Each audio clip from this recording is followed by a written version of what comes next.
Olá, seja bem-vindo a mais um episódio do Atlantic Connection, uma parceria da BMC News junto com o Jornal Econômico de Portugal, que a partir de hoje vai contar aqui com a minha apresentação e diretamente lá de Portugal terei junto comigo a Mariana Bandeira. Mariana, muito obrigada por tua participação, por estar aqui conosco, por tocar comigo aqui essa apresentação do Atlantic Connection. Então, seja bem-vinda e vamos lá.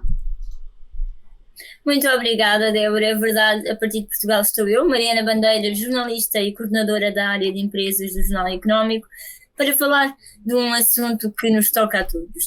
Na verdade, o Brasil enfrenta neste momento um período de cheias severas, ao passo que Portugal está a recuperar daquele que foi o pior ano de seca, que foi o 2022, dos últimos tempos. Neste contexto surge então também um problema a nível de seguros, para seguradoras, para segurados, e vamos debruçar-nos sobre este tema ao longo dos próximos 30 minutos, com dois convidados, a quem peço já um minuto para se apresentarem. Estamos a falar de Rodolfo Boca e Carlos Matias Ramos. Peço então que se apresentem à vez, por favor. Se é o meu caso, Carlos Matias Ramos, neste momento apenas professor da Universidade Lusófona, mas fui presidente do Laboratório Nacional de Engenharia Civil de Lisboa, fui bastonário da Ordem dos Engenheiros e andei por aí, como diria um político da nossa praça. Portanto, toda a minha atividade foi na área dos recursos hídricos, da hidráulica e mesmo na área da docência, foi sempre com esta lógica. Como vos disse, tive a sorte de ser consultor da empresa Promon, empresa enorme na altura, que tinha 3.000 trabalhadores com sede em São Paulo, para o projeto da barragem de Xingó, no Rio São Francisco, o maior rio brasileiro. E, portanto, penso que da minha parte a apresentação está feita e agora... Do outro lado do Atlântico, Rodolfo. Obrigado aí pela oportunidade, Mariana e Débora. Meu nome é Rodolfo Boca, eu tenho mais ou menos 24 anos de experiência no mercado de seguros, né? Já passei por multinacionais como corretor de seguros e também por grandes empresas de seguradoras e resseguradoras no mercado internacional. Sou formado em economia e basicamente é isso. Tenho bastante experiência hoje no mercado de sinistros, participando aí das maiores colocações de seguros no Brasil, enfim, de grandes empresas e os grandes sinistros também. Perfeito. Então temos aqui duas grandes feras aí do mercado para falar tanto da parte, né, de engenharia, de estrutura mesmo, como também da parte das seguradoras. E eu quero justamente começar trazendo essa questão das seguradoras. O que a gente está assistindo, né, acontecer aqui no litoral de São Paulo realmente chama atenção pelos números, a quantidade de chuva, de água que caiu em tão pouco tempo, não à toa, né, chegando a essa tragédia que ocorreu aqui durante esses últimos dias. Então, a demanda das seguradoras com tudo isso chegou a crescer 8 vezes no litoral paulista, né? Foram cerca de 5.000 solicitações atendidas pelas seguradoras somente entre o domingo e a terça-feira de carnaval, o que é bastante coisa, e esse trabalho não parou por aí, continuam inclusive as buscas por desaparecidos no litoral norte aqui do estado de São Paulo. Bom, a agência de classificação Moody's, ela lembra que no Brasil a gente não está, né, imune a esses eventos climáticos, né, esse tipo de situação de acontecer por aqui, e o seguro acaba sendo, esse setor de seguro acaba sendo dos mais afetados em momentos como esse. E é exatamente isso que a gente tem visto acontecer. Então eu quero começar falando com o Rodolfo sobre esse cenário aqui no Brasil, porque por a gente não ter tantos eventos climáticos, por exemplo, como a gente, né, vê em outros países, tsunamis, terremotos, talvez exista uma certa segurança ali do brasileiro, Rodolfo, de, olha, não preciso de seguro, não tem na cultura do brasileiro essa preocupação de ter um seguro para eventos climáticos como esse que a gente está acompanhando. Você percebe isso também? É uma realidade isso? Débora, você tocou num ponto muito importante, né? Acho que o brasileiro hoje não tem a cultura do seguro, né? Acho que assim, a gente hoje é um país ainda muito cru em relação à compra de seguros e em relação aos países mais que a gente chama de maduros, né? Como a Europa, os Estados Unidos, onde a compra do seguro é mais uma gestão de risco e uma preocupação para manter o seu patrimônio, né? Assim, hoje no Brasil a gente tem, acho que basicamente 2 fenômenos, né? Um é a questão do brasileiro achar que não vai acontecer, e a outra é que a gente é social, né? Muitas dessas pessoas que perderam suas casas nesse último evento, provavelmente eles não têm condição básica de sobrevivência, né? Então, o seguro acaba sendo a última coisa que ele vai pensar, porque isso, teoricamente, para ele é custo e não gerenciamento de risco. E pegando já um gancho nessa parte que você cita da situação social, né, de boa parte dessa população que está nessa região, que agora eu pergunto para o Carlos. Carlos, você conhece muito bem, já vi diversas vezes aqui no Brasil, conhece bem essa região do litoral. A gente sabe que existe um avanço, né, habitacional naquela região, por muitas áreas que são consideradas de risco, né? E claro que isso também está atrelado à questão, né, social e de condições realmente de todas essas famílias que acabam se sujeitando a um maior risco, e ao maior risco a uma quantidade imensa de chuvas como essa, né, que não é comum acontecer nem, por exemplo, lá em Portugal. Muito obrigado pelo convite, cumprimento o Rodolfo, que penso que não estou a cometer nenhuma imprecisão no nome, e começo por dizer o seguinte: o maior risco que se corre é não se conhecer o risco.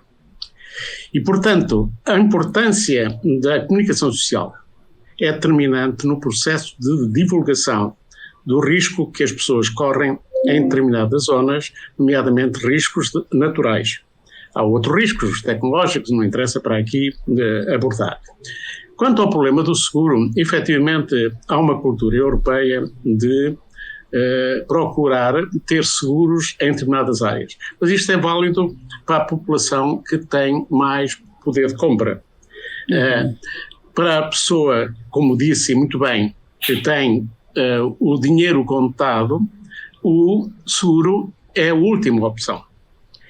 Existe legislação, nomeadamente na habitação, para quem é proprietário dos prédios ter obrigatoriamente risco de incêndios. O risco contra sismos não é assim tão claro como isso, e o Brasil não tem preocupações em relação a isso, o risco sísmico, porque não existe sismicidade induzida aí no Brasil, o que é uma benção para isso. Comparando com o que aconteceu naquela zona de interseção das 3 placas que deu origem àqueles sismos e às réplicas com intensidades incompreensíveis e com devastações que todos ouvimos na televisão.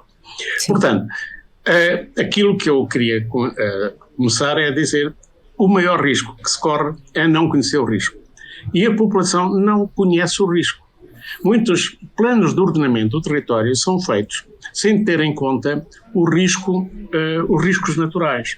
Isto é, muitas povoações são localizadas em zonas onde há risco elevado de escorregamento do solo, portanto, de deslizamentos das encostas, podendo arrastar todo um conjunto de habitações que estejam na sua base, e isso é muito característico na América Latina. Não é só no Brasil, é na América Latina. Porquê? Porque os solos são mais pobres em termos de estabilidade. São solos mais novos que os solos da Europa e o risco de escorregamento é grande quando se atinge aquilo que a gente chama em engenharia as tensões neutras. Portanto, há uma superfície de deslizamento e ela ocorre. É muito difícil mapear tudo isto num território relativamente extenso.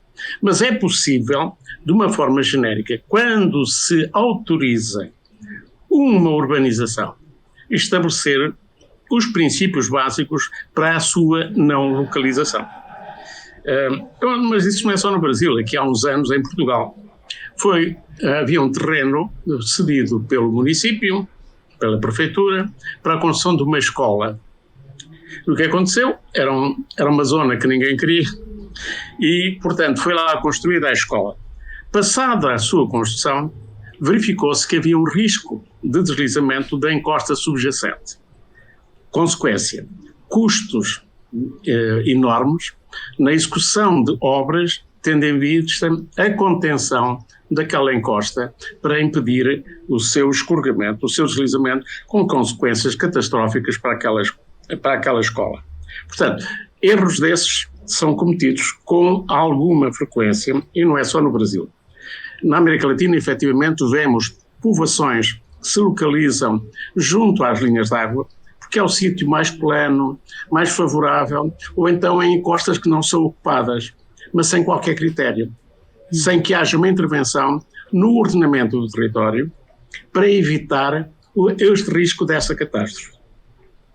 Voltando agora ao tema que falou sobre o facto de não haver seguros, eu quero dizer que, como bastonário, tentei, não consegui, que as seguradoras utilizassem um critério objetivo na definição do prémio de risco. O que é, não sei se entendem o que eu estou a dizer, às vezes pode haver uma terminologia muito portuguesa e pouco brasileira, mas o que é o prémio de risco? E a minha defesa era que a Associação Profissional dos Engenheiros, ao definir as especializações, isto é, há um especialista na área dos sismos, há um especialista em estruturas, há um especialista em geotecnia, a seguradora baixaria o prémio do seguro em função de quem fez o projeto, de quem licenciou aquela obra, se a obra foi licenciada com critério, com lógica, com princípios, com conhecimento. Infelizmente, as seguradoras em Portugal não foram nesta onda, o que é muito triste, porque isto valorizava o papel do engenheiro e valorizava a segurança das pessoas. Isto acontece em Inglaterra, em que a associação não é uma de direito público, é uma de direito privado, mas em que diz à população, olha, nós temos aqui gente que tem capacidade para desenvolver esta atividade, esta, com elevado nível de desempenho. E aqueles que têm esse nível de desempenho, as seguradoras utilizam essa lógica, esse princípio da associação profissional e, com base nisso, baixam o prémio de seguro. Portugal, infelizmente... Desculpa. Aproveitar essa ideia também. Não, acho que é uma rampa de lançamento para também percebermos se este cenário acontece no Brasil, ou seja, se da parte das seguradoras têm esses contactos por parte de engenheiros ou de outro tipo de porta-vozes de infraestruturas com interesse em arranjar uma solução, no fundo. Aqui no Brasil a gente tem agora o marco regulatório que a SUSEP em junho aprovou, né, e dessa parte de social, climática e governamental, de governança, na verdade, não governamental, mas hoje é muito difícil, né, assim, para grandes obras ou para médias obras, né, para os riscos de engenharia, a gente consegue ter uma regulamentação, quem é o engenheiro responsável, quem é a pessoa que está fazendo a obra, quem é a construtora, isso a gente consegue fazer. Para obras, para edifícios, a gente consegue ter, que são legalizados, vamos dizer assim, a gente consegue ter toda essa documentação, né, de condomínios, residências, indústrias, mas o Carlos citou, assim, muitas dessas construções e das principais que foram atingidas, elas são construções que são feitas por comunidades, né, o cara faz a construção com a própria mão, isso a gente nunca vai conseguir segurar. Né? Isso é muito difícil hoje no Brasil, porque a gente tem essas áreas, né, onde é muito complexo você conseguir fazer algum tipo de gerenciamento de risco, né? Elas vão expandindo, por mais que você tenha os órgãos fiscalizadores, fala para o cara não construir, que a pessoa não pode construir porque ele tem área de risco, eles continuam aumentando essas áreas, né? Então, assim, essa população não fica atendida. Mas as demais populações, elas estão sendo atendidas. Hoje, dependendo da área onde você está, você já tem uma precificação, né, onde tem risco de inundação, onde não tem risco de inundação, cobertura de alagamento tem aceitação com uma taxa mais adequada, ou de desmoronamento também. Mas, por exemplo, lugares como o Sul, que tem tido chuvas torrenciais, é mais complexo para a seguradora, porque ela sabe que vai ter o risco ali. O que teria que estar sendo feito era um fundo nacional em relação a isso, né, onde todo mundo contribuiria um pouco para que pudesse cobrir essa catástrofe, né? Mas aqui a gente não tem a cultura, né? Eu queria pegar até o gancho nisso que você está falando agora, sobre essa questão do fundo, para entender nesse momento, porque eu acho que isso é uma dúvida até de todo mundo que está assistindo tudo isso acontecer, esse aumento, né, de sinistralidade tão rápido assim, momentâneo, de uma hora para outra, na questão do setor de seguros. Existe um posicionamento, um planejamento pontual das empresas para atender essa quantidade tão alta de sinistros em tão pouco tempo, Rodolfo? Eu acho que assim, para uma catástrofe desse tamanho, né, acho que assim, desse tipo que foi, acho que ninguém está preparado, né, pelo nível de chuva, né, Carlos, assim, que aconteceu, é inestimável, né, foi uma área bastante grande atingida, né. As seguradoras, para o primeiro atendimento, elas vão tentar concentrar o risco, levar de lugares mais próximos para fazer o primeiro atendimento, né, porque eu acho que a primeira preocupação é atender as vítimas, né, e a integridade física das pessoas, e depois você vai pensar no reparamento social dessas pessoas, de regulação de sinistro, onde as seguradoras estão preparadas para fazer isso, né. Acho que é importante também, né, quando você tem uma catástrofe dessa, as seguradoras se preparam até para fazer um fast track de sinistro, né, onde as pessoas consigam ser pesadas de uma forma mais rápida, né, nas suas residências, né, você não vai ficar lá pedindo nota fiscal, comprovação, foto, que as pessoas não têm nem documentação para isso, né, e tentar fazer de uma forma mais rápida para que ela consiga fazer o que o seguro tem, né, que é fazer a reposição do bem e ter o seu compromisso social cumprido, vamos dizer, na sociedade. Uhum. E partindo agora dessa questão do fundo que estávamos a falar inicialmente, em Portugal, curiosamente, na semana passada, o Partido Ambientalista PAN apresentou um projeto de lei no sentido de criar um fundo nessa ótica e até também um sistema, e passo a citar, nacional de cobertura de seguros para sismos e desastres naturais, que inclui um fundo para suportar os prejuízos causados por este fenómeno. E pergunto também ao Carlos, agora pela atualidade política nacional, se esta seria uma solução plausível, porque aquilo é uma espécie de PPP, ou seja, entrar o Estado a financiar as empresas aderentes e depois o segurado em si beneficiar disso, e as empresas. Pergunto se seria uma solução ou não tem pernas para andar, Carlos? Eu penso que tem poucas pernas para andar. Em Portugal existe já o seguro para os agricultores, que no caso de desastre, o Estado participa e comparticipa no sentido de dar resposta a algumas situações de catástrofes que podem induzir destruições de colheitas e outras coisas assim no género. Agora, quando se trata de propriedade privada, onde a situação é uma lógica em que o dono tem uma responsabilidade social, que é de que o edifício de que é proprietário não sofra danos, seja por uma ação de uma cheia, por uma ação de um sismo, seja do que for. Tem uma responsabilidade social. E essa responsabilidade social deve ser imposta pelo próprio Estado, porque o Estado tem a obrigação de defender dos seus cidadãos. E, na minha perspectiva, as seguradoras, com medo, talvez, com receio, com outros fatores que eu não consigo controlar, porque há fatores que definem o valor do prémio e que em termos genéricos a gente percebe como é que ele é constituído. O que acontece, e voltando ao tema apresentado pelo Roberto, é o seguinte: como é que o Estado, e em que condições, o Estado vai apoiar ou impor, como quisermos, conforme a modalidade, uma situação destas que tem custos muito grandes para os cidadãos. Isto é, quando eu estou a falar de risco contra cheias, eu estou a falar de uma população limitada, que são as populações nas zonas urbanas onde esse risco existe. E eu pergunto, vou buscar o orçamento do Estado para proteger apenas essas pessoas, e como é que eu faço para os restantes cidadãos que não estão nessas zonas de risco e que, portanto, não estão a cobrir o risco de outras pessoas? Não sei se me fiz entender. Sim. O ordenamento do território é que é um fator determinante. Eu não posso aceitar que seja permitida a construção, ou pelo menos não é permitida, que seja possibilitada a construção em zonas que sabemos são potenciais zonas ou de inundações, ou de risco de rupturas por indução, porque a água, eu costumo dizer, a água tem personalidade. E muitas vezes as pessoas esquecem-se dessa personalidade ao definir critérios de projeto de localização das diferentes partes urbanas.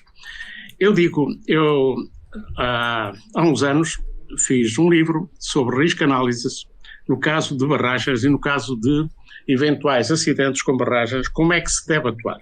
E é aquilo que foi aqui referido, não só na prevenção, mas no pós-acidente. E o pós-acidente implica um conhecimento muito grande do risco de inundação, pressupõe um planeamento das zonas que vão ser afetadas, pressupõe como é que eu vou tirar as pessoas, como é que eu os bens, como é que eu vou recuperar esses bens.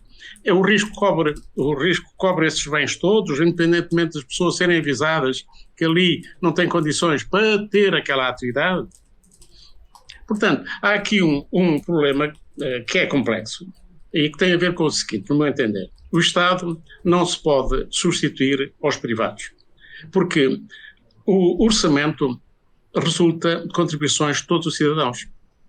E há cidadãos que estão em zonas porque escolheram essa zona, ou outros porque não tiveram condições, porque herdaram, etc., etc., mas há outros cidadãos que não têm nada disso.